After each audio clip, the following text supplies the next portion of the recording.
Chapter 17, Alaskan Adventures. In addition to my having traveled to Alaska on business, hear Husky Oil Claim in earlier chapters, I went back to that fantastic wilderness 3 times.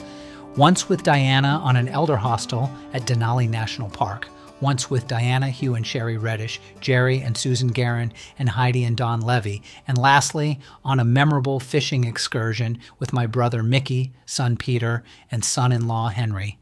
The elder hostel was wonderful and educational. We learned all about the flora and fauna of the park. We saw some wildlife, but our only glimpse of Mount McKinley was on the train ride up from Anchorage when there was a brief break in the cloud cover. We were introduced to the winner of several Iditarod races and saw how he raised his sled dogs. We also courageously went whitewater rafting on the roiling gray glacial river. It was fun and a most enjoyable and informative experience. Several years later, we took a cruise from Vancouver, Canada, on the inner passageway up to Anchorage. It was a most interesting and uplifting experience. We visited several of the towns along our inner passage route. It was interesting to see how small and seemingly underdeveloped and sparsely populated they were. We sailed into Glacier Bay and enjoyed seeing the glaciers and watching and listening to them calving. After the cruise ship hit port, we stayed an extra week to do some land touring.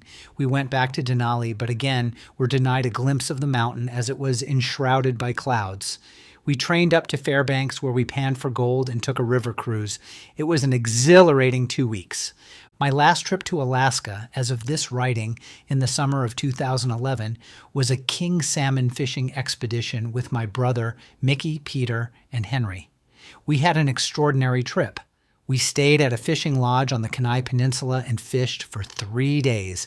We each caught our limit each day. We saw many moose and several eagles. It was a most memorable trip.